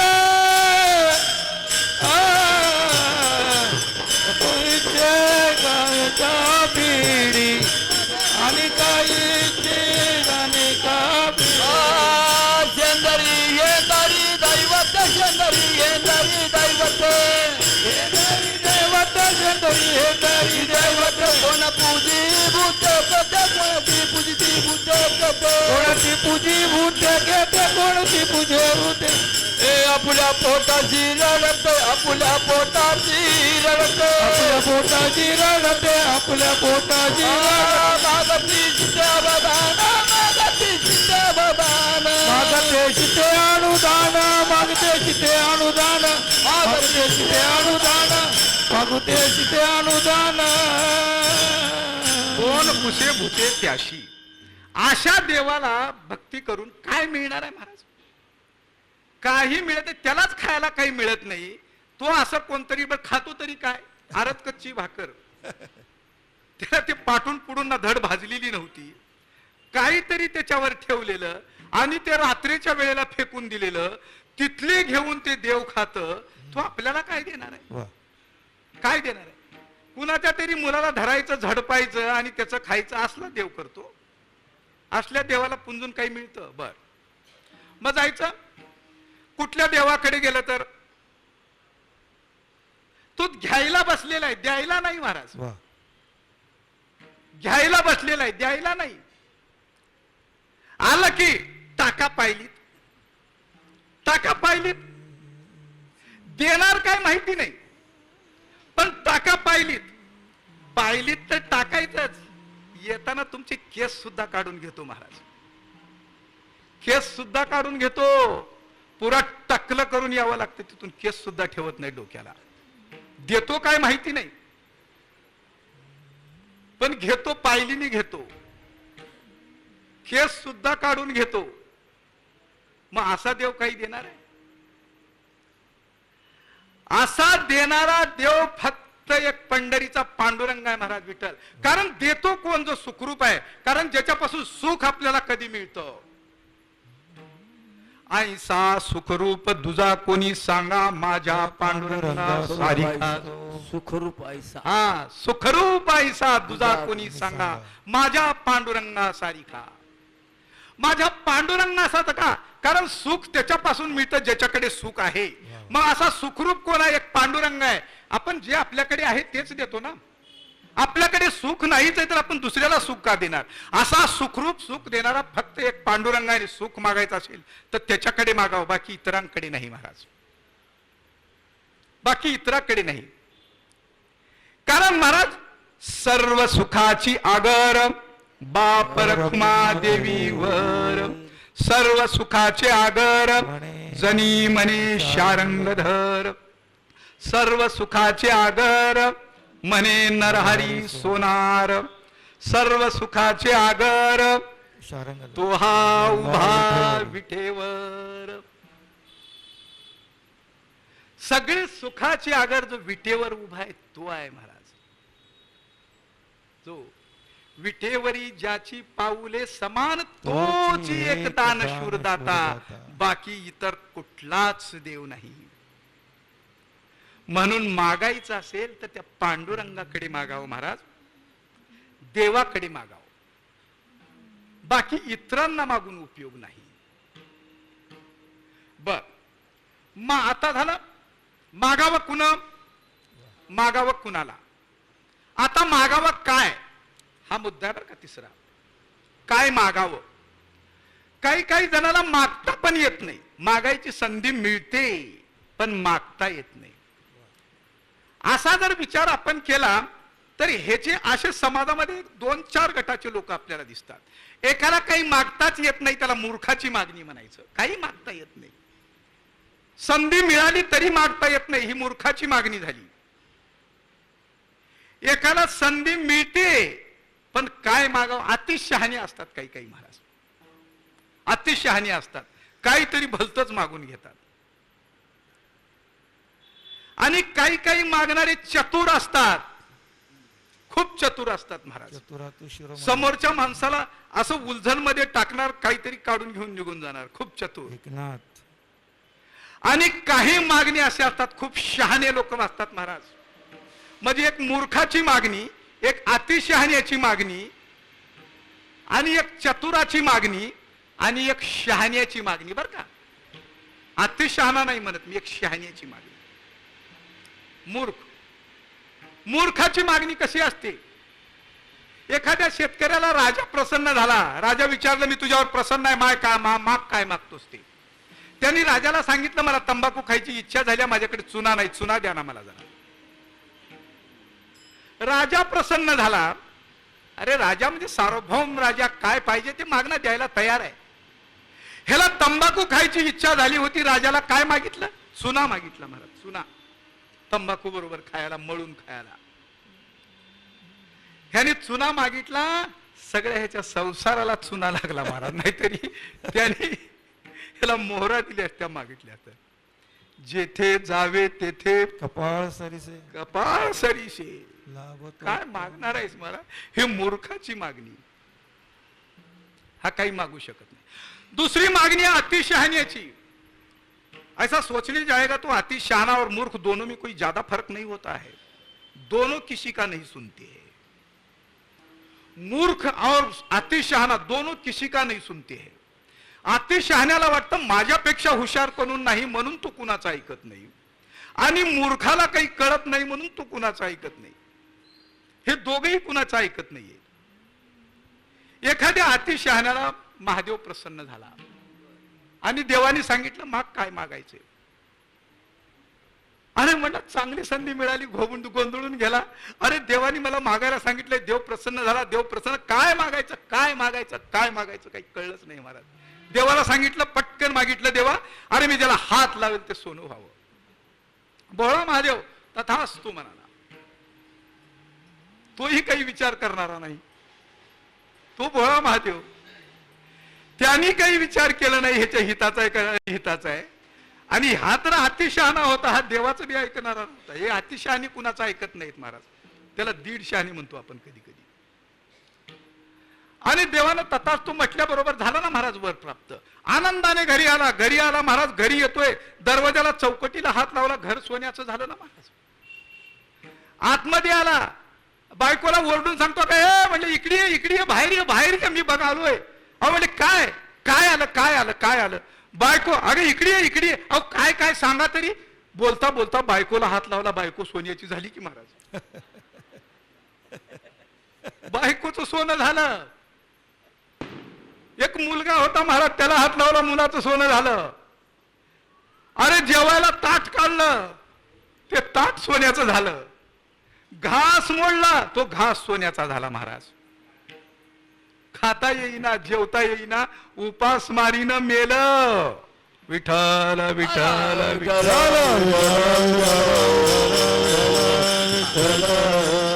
तर अशा प्रकारचा मागणारा हा अतिशहाण्याचा मागणारा वर्ग आहे.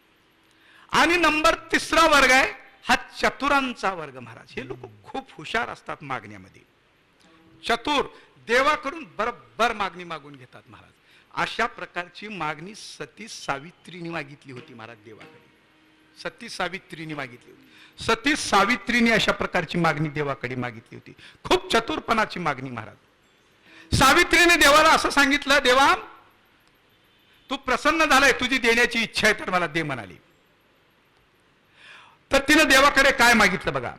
माझ्या सासऱ्याने त्याचा नातू गादीवर बसलेला त्याच्या डोळ्यांनी पाहावा. एकच वाक्य. माझ्या सासऱ्याने त्याचा नातू गादीवर बसलेला त्याच्या डोळ्यांनी पाहावा. एकच मागणं मागितलं महाराज, एकाच ओवीमध्ये. आता देवाची दमछाक झाली महाराज देता देता. तिनं मागितलं एका वाक्यामध्ये. वाक्य एकच आहे, पण त्याच्यामध्ये काय काय मसाला भरलेला आहे महाराज. काकाने काकीच्या काळ्या कोटाच्या खिशातून काळा कागद काढून कात्रीने करकर कापून कचरा कुंडीत कोंबला. एकच वाक्य आहे, वाक्य एकच आहे. पण काकीने काकाच्या काळ्या कोटाच्या खिशातून काळा कागद काढून कात्रीने करकर कापून कचरा कुंडीत कोंबला. वाक्य एकच आहे, पण काय काय भरलाय मसाला. तसं माझ्या सासऱ्याने त्याचा नातू गादीवर बसलेला त्याच्या डोळ्यांनी बघाया. आणि देवाची दमछाक झाली. याचं कारण असं आहे की त्याच्या सासऱ्याचा नातू गादीवर बसलेला बघायचा असेल तर तिचा सासरा आंधळा होता. पहिलं तिच्या सासऱ्याला डोळे द्यावं लागेल. आणि सासऱ्याचा नातू म्हणजे हिचा मुलगा पाहिजे असेल तर हिला मूल द्यावं लागेल. आता हिला मूल द्यायचं असेल तर हिच्या पतीला यमानी घेऊन गेलं होतं. पहिले हिचा नवरा जिवंत करावं लागेल. नवरा जिवंत केल्यानंतर हिला मूल होईल. आणि नवरा जिवंत झाला की जे मूल होईल ते मूल गादीवर बसणार. त्यासाठी देवाला राज्य द्यावं लागेल. आणि हा राज्यावर बसला की त्याचा सासरा बघणार, म्हणजे त्याचा नातू. म्हणजे सासरा आंधळा होता, सासऱ्याला डोळे मिळाली. नवरा यमानी घेऊन गेला होता, तो जिवंत केला. आणि नवरा जिवंत झाला म्हणून मूल बाळ झालं. आणि पुढे ह्याला गादीवर बसवण्यासाठी ह्यांना राज्य द्यावं लागलं देवाला. काय काय द्यावं लागलं महाराज. हा चतुरांचा वर्ग आहे, हा चतुरांचा वर्ग आहे. आणि 4था वर्ग आहे महाराज शहाण्यांचा वर्ग. हा शहाणे लोक, ह्याने देवाकडे हे काही मागणं मागत नाही महाराज. हे देवाला म्हणतात अरे माझ्याकडूनच तुला घे, मला काही नको आहे. हा संतांचा वर्ग आहे महाराज. देवाला काही मागणी मागत नाही हा वर्ग. ह्याचं कारण असं आहे, पहिला मूर्खाचा वर्ग, अतिशहाण्याचा वर्ग आणि त्याच्यानंतर चतुरांचा वर्ग. ह्याने ज्या ज्या वस्तू देवाकडे मागितल्या ह्या सगळ्या वस्तू नाशिवंत स्वरूपाच्या होत्या. आणि नाशिवंत हे संतांना आवडत नाहीये. नाशिवंत, कारण संत काय म्हणतात, अरे हा अवडंबर, हा जगाचा पसारा, हा नाशिवंत आहे. हे सत्य नाहीये. ह्या मागितलेल्या वस्तू सत्य नाहीये. तिने बायको मागितलं, नवरा मागितला, नातू मागितला, सासऱ्याला डोळे मागितले. किती दिवस सासरा जगणार आहे? एक दिवशी मरणारच आहे ना. मूल मागितलं, नवरा जिवंत केला, किती दिवस जगणार आहे? जाणारच ना एक दिवशी. अरे काही जरी ह्या तिथल्या संसारातल्या वस्तू मागितल्या तर हे जाणारच आहे. हे शहाणे लोक ओळखतात. हा शहाण्यांचा वर्ग म्हणजे संतांचा वर्ग असतो. म्हणून संत लोक ह्या देवाच्या वस्तू मागत नाहीयेत महाराज. ते मागितलं तर देवच मागतात,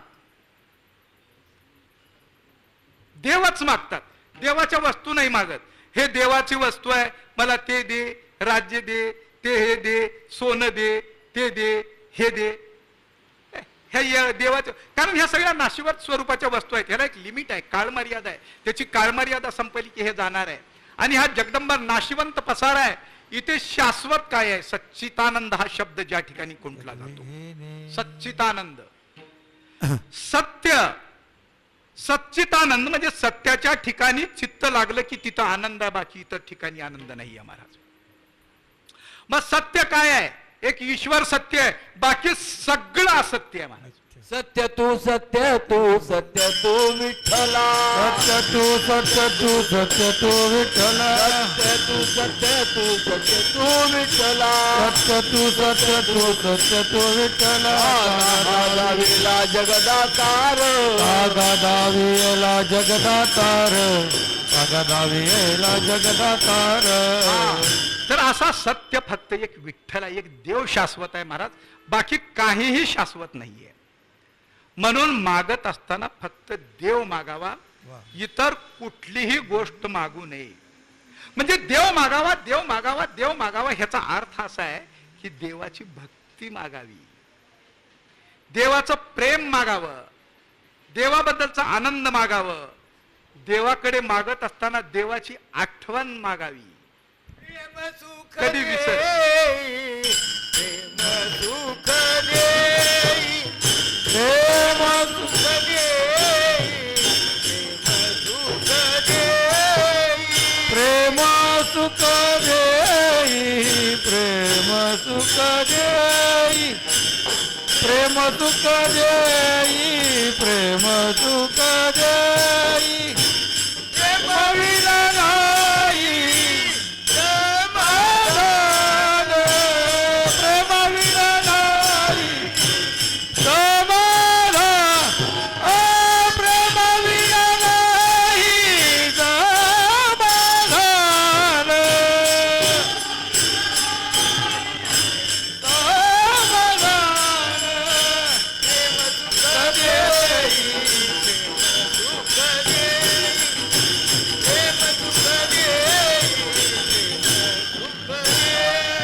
प्रेम सुख देई, प्रेम सुख देई, प्रेम सुख देई, प्रेम सुख देई, प्रेम सुख देई, प्रेम सुख देई, प्रेम विना नाही समाधान, प्रेम विना नाही समाधान, देई प्रेम सुख देई, प्रेम विना नाही समाधान, प्रेम विना नाही समाधान.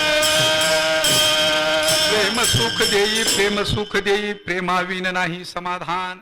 द्यायचं असेल तर तेव्हा प्रेम दे, तुझी भक्ती दे. द्यायचं असेल तर कधीच तुझा विसर पडू नये अशा प्रकारचं मला दे, कधी तुझा विसर होऊ नये मला.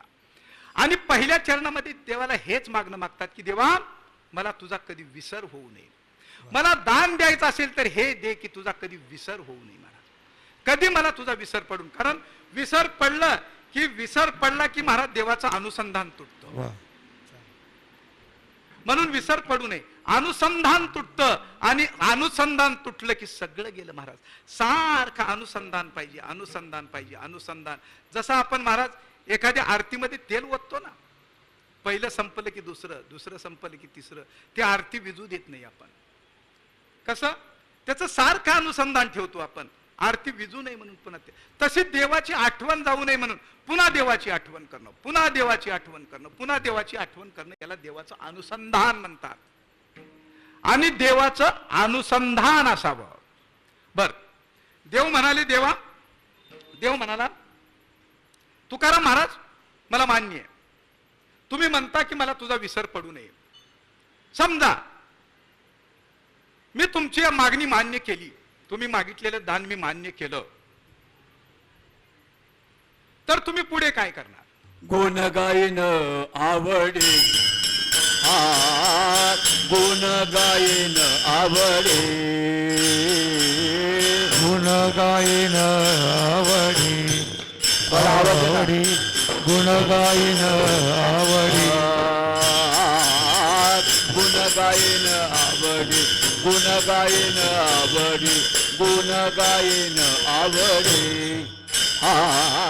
गुण गायन आवडी गुण गायन आवडी गुण गायन आवडी याची माझी सर्व जोडे याची माझी सर्व जोडे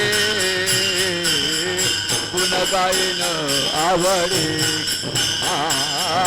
गुण गायन आवडे हेची माझी सर्व जोडी हेची माझी सर्व जोडे गुण गायन आवडी आवडी गुण गायन आवडी गुण गायन आवडी इथं माझी सर्व जोडी इथं माझी सर्व जोडी हीच माझी सर्व गुण गायन इथं माझी सर्व जोडी इथं माझी सर्व जोडी हेची माझी सर्व तर तेव्हा मी तुला सारखं माझ्या आठवणीत ठेवेन, तुझं अनुसंधान कधी तुटू देणार नाही. आणि दुसरी गोष्ट, मी सारखा तुझ्या नावाचा अनुवाद करत राहीन, सारखं तुझं गुण गात राहीन, तुझं गुण गात राहीन, तुझं गुण गात राहीन. ह्याच्या पलीकडे मी काही करणार नाही. देव म्हणतात, आता आपल्याला वेळ कमी आहे, पटापट. देव म्हणतात, ठीक आहे तुकाराम महाराज, तुम्ही मागणं मागताय, तुम्हाला माझी आठवण राहावं मान्य आहे, तुम्ही माझं गुणगान गात राहावं मान्य आहे. अरे पण मी तुझ्या आठवणीत राहिलो आणि जर माझं गुणगान गात राहिलं तर पोटाला काय चिमटा लावणार? खाणार काय? खाणार काय? तुम्हाला बायको आहे, मुलं आहे, तुम्ही आहे, अरे खाणार काय? कुटुंबासाठी काहीतरी मागून घ्या, तुमच्यासाठी मुक्ती मागून घ्या, मोक्ष मागून घ्या, धनसंपदा मागून घ्या. तुकाराम म्हणाले, ए देवा तुला वेळ लागलाय का? मुक्ती मागायला मी मुक्तच आहे, मुक्त कासया म्हणावे जया बंधनाची नाही ठावे. मुक्त कासया म्हणावे जया बंधनाची नाही ठावी. अरे मुक्त कुणाला म्हणतात? मी असा मुक्त आहे की मला कुठल्या गोष्टीचं बंधनच नाही आहे, मी अरे एकदम मुक्त आहे, मी कशातच अडकलेला नाही ना, मला इच्छा नाही ना, मोह नाही ना, अरे मी वैराग्याची मूर्ती आहे, मला काय आहे, मी असाच मुक्त आहे, तू काय मला मुक्ती देणार आहेस? बर, आता विषयाला धनसंपदेचा, मग धन मागून घे. तुकाराम महाराज म्हणाले, वेड आहेस की काय? अरे सोने आणि माती आम्हा समान हे चित्ती, सोने रुपे आम्हा मृतिके समान, हिरे माणिक पाषाण खडे जैसी, दिवट्या छत्री घोडे हे तो बऱ्यात न पडी. आता आपल्याला विषय नाही बरं, वेळ नाही आहे बरं का, लवकर संपवायचे. कारण वारकरी संप्रदायाच्या नियमानं वेळेच्या आतमध्ये संपणं गरजेचं आहे, गरजेचं आहे. कारण वेळेच्या आतमध्ये झालं तर कीर्तन आहे, वेळ संपवून सांगत बसलं तर लोक म्हणतात काय कटकट लावले. म्हणून आपल्याला कटकट करायची नाही बुवा, कीर्तन सांगायचं.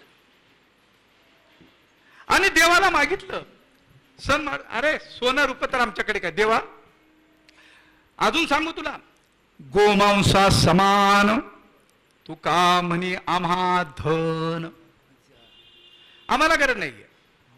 अरे म्हणतात माझ्याकडे होतं ते मी लोकाला वाटून टाकले. मग देव म्हणतो लोकाला वाटून टाकलं असतील तर त्याच्यानंतर तुला पश्चाताप झाला असेल ना. तुकाराम महाराज म्हणतात नाही, मला पश्चाताप झाला नाहीये. तुकाराम महाराज म्हणतात असा तुला पैसे देणारा भेटला नाही. महाराज म्हणतात भेटला होता. या महाराष्ट्राचा सार्वभौम राजा छत्रपती शिवाजी महाराज तुकाराम महाराजाकडे मोहरा पाठवल्या होत्या. तुकाराम महाराजांनी त्या मोहरा अतिशय आदराने जशाच्या तशा शिवाजी महाराजाकडे परत पाठवल्या. अरे मी पाठवलेले आहेत आणि त्याच्यानंतर आता तू भेटलायस. देवाला म्हणतात तुकाराम महाराज, मला धन नको ना संपदा नको. देव हेलावून जातो, महाराज काय पाहिजे? तुकाराम महाराजांनी सांगितलं, महाराज मला संताची संगत दे. तिसऱ्या चरणामध्ये पूर्वार्धामध्ये काय नको आहे ते सांगितलं आणि उत्तरार्धामध्ये काय पाहिजे ते सांगितलं. पहिल्यामध्ये सांगितलं न लगे मुक्ती धन संपदा, मुक्ती नको, मी मुक्त आहे, मला तुझी धन संपदा नको, काय पाहिजे तर संताची संगत दे. पण संताची संगत कशाला पाहिजे?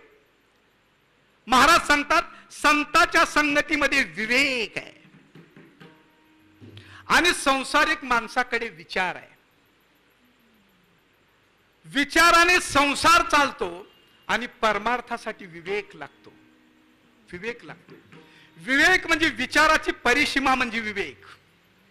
ज्या ठिकाणी विचार करून करून करून आपण थांबतो तिथे विवेकाला सुरुवात होते. महाराज म्हणतात चंद्र तेथे चंद्रिका, शंभू तेथे अंबिका, संत तेथे विवेका असणीची की. चंद्र तेथे चंद्रिका, शंभू तेथे अंबिका, संत तेथे विवेका असणीची की. जिथे संत आहे तिथे विवेक आहे आणि म्हणून मला संताची संगत पाहिजे. महाराज विठोबा रखुमा, विठोबा रखुमा, विठोबा रखुमा, विठोबा रखुमा, विठोबा रखुमा, विठोबा रखुमा, विठोबा रखुमा, विठोबा रखुमा, जय विठोबा रखुमा, जय विठोबा, हरि जय जय विठोबा, विठोबा रखुमा, विठोबा रखुमा, जय विठोबा रखुमा, विठोबा, जय जय विठोबा रखुमा, जय विठोबा रखुमा, जय विठोबा रखुमा, जय विठोबा कुंडली हरि विठोबा ज्ञानदेव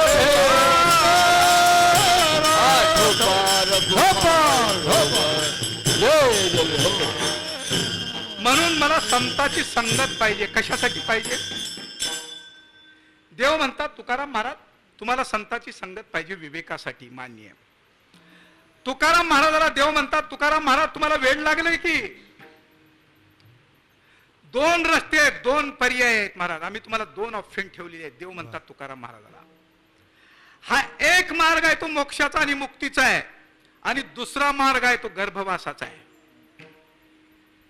दोन पर्याय तुकाराम महाराज तुमच्या पुढे ठेवले. तुम्ही विचार करा.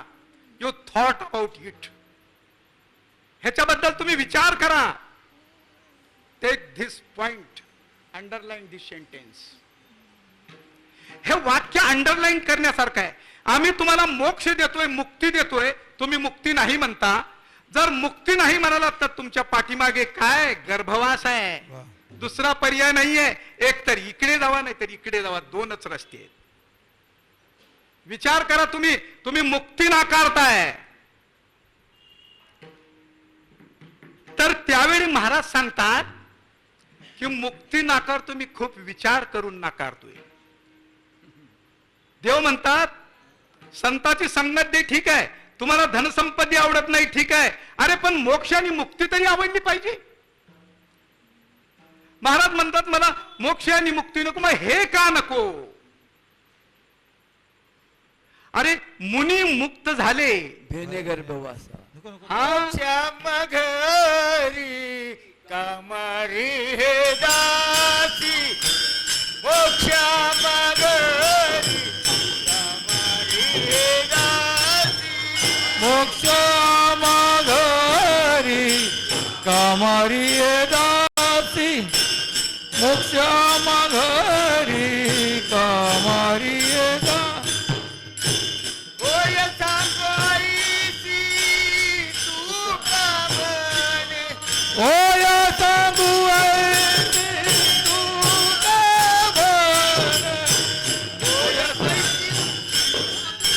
तू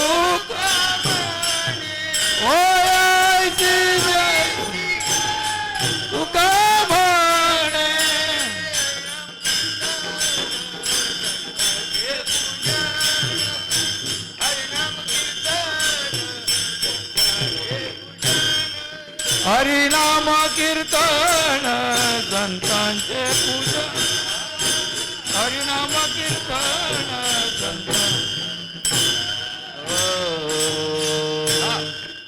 महाराज म्हणतात अरे गर्भवासाला कंटाळून मोठे मोठे ऋषी मुनी सुद्धा काय म्हणाल त्या गर्भवासाला कंटाळले, कुणी गर्भवास मागितला नाही. मग तुम्हाला दुसरा रस्ता, तुम्ही मोक्ष नाही म्हणाले तर तुम्हाला गर्भवास आहे. तुकाराम महाराज म्हणाले चालेल, जर मी गर्भवासाला नाही येत राहिलो, तुका म्हणे गर्भवासे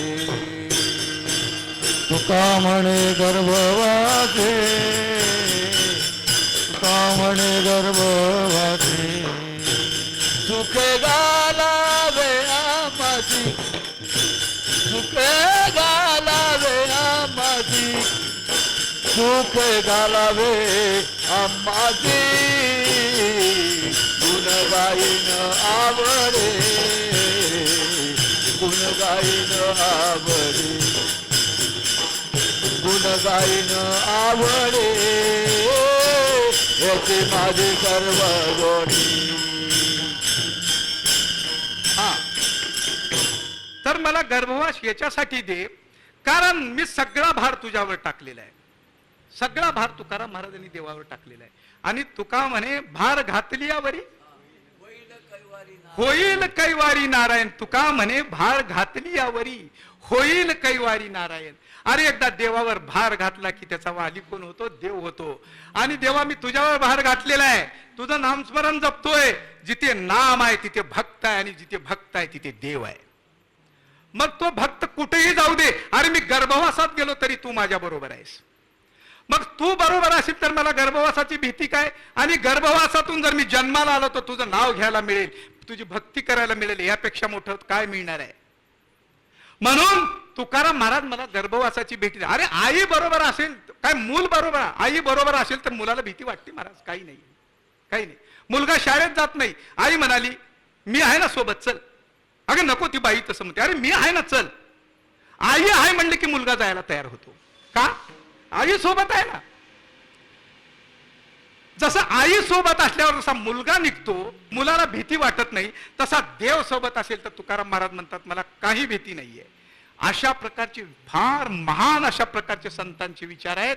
म्हणून अशा प्रकारच्या संतांचं आपण थोडं भजन करू. ज्ञानेश्वर माऊली ज्ञानराज माऊली माऊली ज्ञानेश्वर माऊली गुरु ज्ञानराज माऊली माऊली ज्ञानेश्वर माऊली ज्ञानराज माऊली महाराज ज्ञानेश्वर माऊली ज्ञानराज माऊली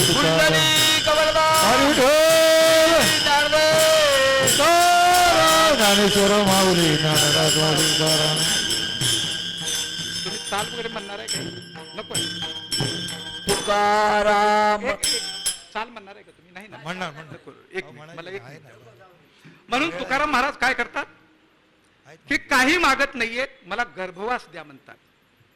मग आता तुकाराम महाराज आणि देव, तुकाराम महाराज देवाला मुक्ती नको म्हणतात, देव तुकाराम महाराजाला म्हणतात तुम्ही मुक्ती घ्या. तुकाराम महाराज म्हणतात मुक्ती नको. तुकाराम महाराज म्हणतात मला गर्भवास द्या, देव म्हणतो तुम्हाला गर्भवास नको. 2 मिनिटं द्या मला. ह्याचं कारण असं आहे की तुकाराम महाराजाला देवाला गर्भवास द्यायचा नाही. कारण तुकाराम महाराजांच्या अनेक पिढ्यापासून देवाची भक्ती केलेली आहे, अनेक पिढ्यांच्या भक्तीचं ऋण देवावर झालेलं आहे. आणि तुकारामाला मुक्ती देवा म्हणत, तुकाराम मुक्ती घेत नाहीये. आणि तुकाराम जे जातात ते गर्भवासाकडे जातात. आणि तुकाराम महाराजाला गर्भवासाचा त्रास होवं हे देवांना आवडत नाही. म्हणून देवानी, पण तुकाराम महाराजांनी हट्ट धरला, महाराज देवाला ऐकत नाहीये. म्हणून देवानी पुष्पक विमान पाठवलं आणि विमानामध्ये तुकाराम महाराजाला बसवलं आणि कुडी सहित वैकुंठाला घेऊन गेले महाराज. जय विठ्ठल जय जय विठ्ठल. तुकाराम तुकाराम तुकाराम तुकाराम तुकाराम तुकाराम हे तुकाराम तुकाराम तुकाराम तुकाराम राम तुकाराम तुकाराम तुकाराम तुकाराम तुकाराम तुकाराम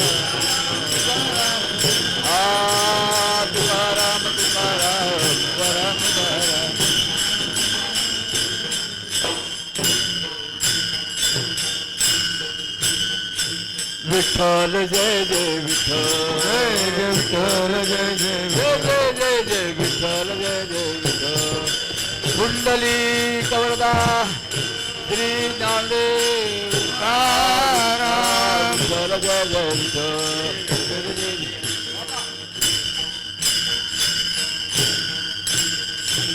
बोलिले पुरे देवा पुरे उतरे करा क्षमा पराध महाराज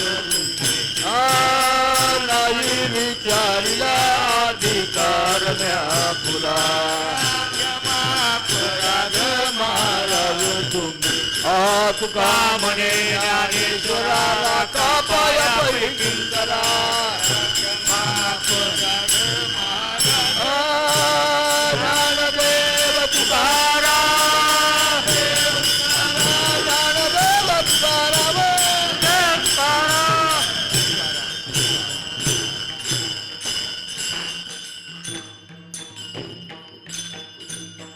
कुंडली कमरदा दोन मिनिटं शांत व्हायचं बस. हे पहा आपल्या या नामयज्ञामधील